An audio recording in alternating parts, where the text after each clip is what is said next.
Baik ya kawan, kita mulai saja. Kita akan bacakan satu atau dua hadis untuk ngalap berkah. Semoga dengan sebab itu Allah turunkan kepada kita semua rahmat dan berkahnya. Amin ya rabbal alamin. Hadis yang saya bacakan ini dari kitab Sofwatul Ahadits Nabawiyah Asy-Syarifah yang dikarang atau disusun oleh Sayyid Abdul Qadir Muhammad Al-Makki Al-Kattani. Beliau seorang ulama ahli hadis yang sempat mampir datang ke majelis kita di sini dan sempat mengijazahkan kepada para dewan guru di markas syariat ini, begitu juga kepada jamaah yang hadir ketika itu, mengijazahkan bukan hanya kitab ini tapi semua apa-apa yang beliau sampaikan, beliau ajarkan, baik itu berkenaan dengan hadis ataupun yang lainnya, termasuk isi kitab ini, baik matan maupun sanad yang beliau miliki, beliau sudah ijazahkan, yaitu kepada kita semua, baik untuk membacanya, meriwayatkannya, menyebarluaskannya, dan seterusnya. Alhamdulillah. Nah sekarang kita ingatkan ya ikhwan, langsung kalau yang datang duluan tokoh-tokohnya naik ke atas.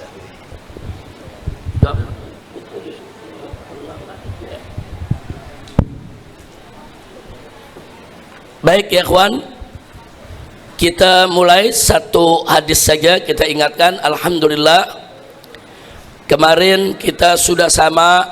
Waalaikumsalam.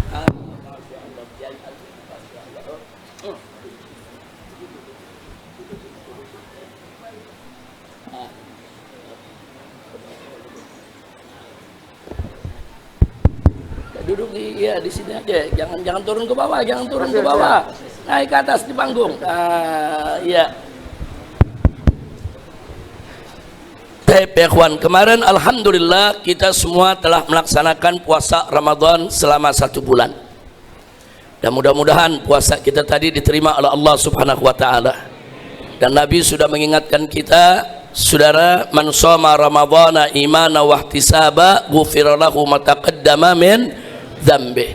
Barang siapa yang puasa Ramadan dengan penuh keimanan dan keikhlasan, maka niscaya diampuni oleh Allah dosa-dosanya di masa lalu. Mudah-mudahan semua dosa kita dengan berkah puasa di bulan Ramadan dihapuskan oleh Allah, diampuni oleh Allah, dimaafkan oleh Allah. Amin ya rabbal alamin. Dan saya mau ingatkan bahwa puasa ini saudara begitu penting. Biasakan diri kita untuk berpuasa bukan hanya di bulan Ramadan. Biasakan, yang bisa puasa Senin Kemis alangkah indahnya, itu puasa Nabi kita Muhammad sallallahu alaihi wasallam.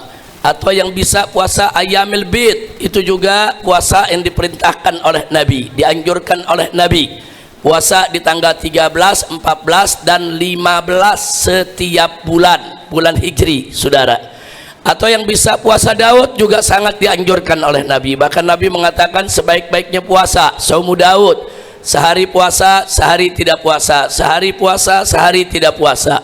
Intinya kalau kita mendapatkan momen-momen yang kita dianjurkan untuk puasa sunnah, laksanakan.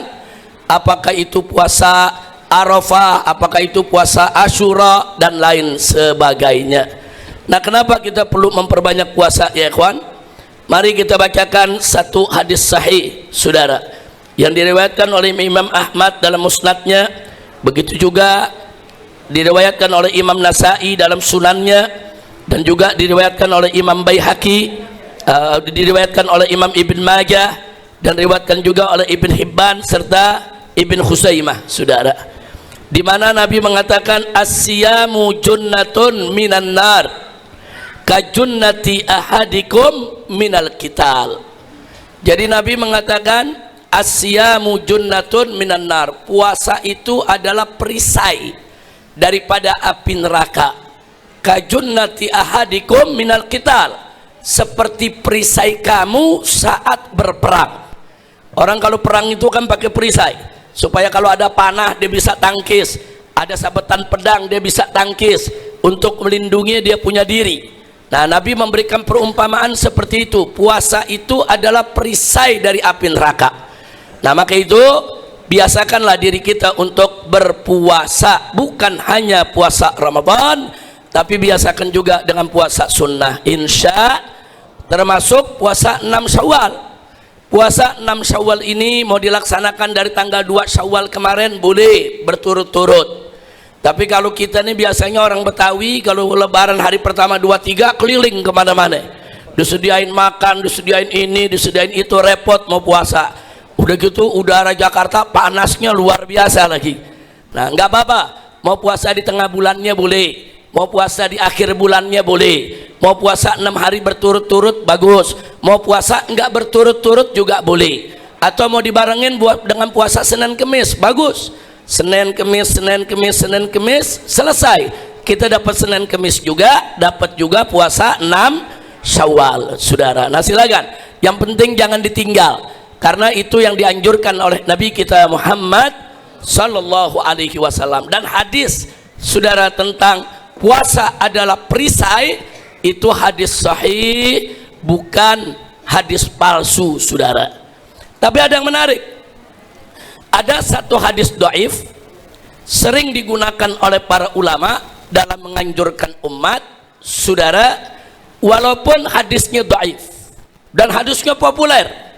Apa kata Nabi alaihi salatu wasallam, atau kama qala Nabi, sumu tasihhu, puasalah kamu sekalian, niscaya pasti kamu akan sehat.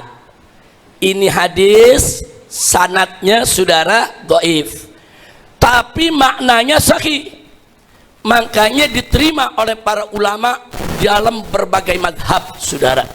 Nah, jadi jangan kaget, saudara, ternyata ada hadis dhaif yang rame-rame diterima oleh ulama, saudara.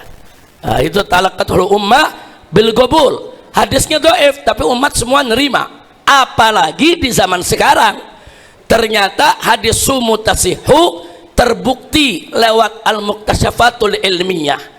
Nah, jadi berdasarkan penelitian, observasi dalam dunia medis, kedokteran, ternyata terbukti bahwa puasa itu mendatangkan manfaat kesehatan. Jadi menarik, hadisnya dhaif tapi terbukti dengan ilmu modern, saudara. Makanya jangan kaget, dari dulu hadis ini diterima oleh ulama. Nah, saya mau ingatkan kalangan Ahlus Sunnah wal Jamaah tentang sikap ulama kita terhadap hadis. Catat baik-baik. 1, hadis sahih dan hadis hasan wajib dijadikan dalil dalam setiap masalah, baik masalah akidah, masalah syariat, atau masalah akhlak. Bukan boleh, wajib dijadikan dalil, hadis sahih dan hadis hasan. Nah, yang kedua, hadis maudhu, hadis palsu, haram dijadikan dalil. Nggak boleh sama sekali dalam masalah apapun, baik dalam masalah syariat, akidah, maupun akhlak, ya ikhwan. Dan sekarang yang ketiga, hadis dhaif. Hadis dhaif jangan disamakan dengan hadis maudhu, jangan, saudara. Itu hadis dhaif disamakan dengan hadis palsu, tuh cuman kerjaan Wahabi itu, saudara. Ahlus Sunnah nggak begitu. Hadis dhaif itu ada 3, ada yang dhaifnya yasir, ada yang dhaifnya mutawassit, ada yang dhaifnya berat, saudara. Yang dhaif berat banyak nggak dipakai oleh ulama karena kebanyakan hadisnya munkar. Tapi kalau dhaif yasir, mutawassit dipakai oleh ulama, saudara. Bahkan ada ulama yang pakai dalam hukum, bukan hanya fadhailul a'mal. Ulama Ahlus Sunnah wal Jamaah sepakat, hadis dhaif yang yasir atau mutawassit boleh dipakai untuk fadhailul a'mal, untuk at-targhib wa tarhib, untuk ad-da'wah wal irsyad, untuk taujih, untuk ihtiyaton, saudara, boleh dipakai, silakan. Nah, jadi ingat, jangan terpengaruh, karena sekarang ini banyak sekali, saudara, dai-dai muda teriak-teriak di atas mimbar, di televisi, di medsos dan lain sebagainya, mengajak umat supaya hadis dhaif dibuang. Nggak betul, itu bukan jalan Ahlus Sunnah, bukan. Hadis dhaif boleh dipakai dalam fadhailul a'mal, sepakat ulama Ahlus Sunnah wal Jamaah. Nggak ada perbedaan, saudara. Hanya mereka berbeda bagaimana kalau hadis dhaif itu dipakai dalam hukum, saudara.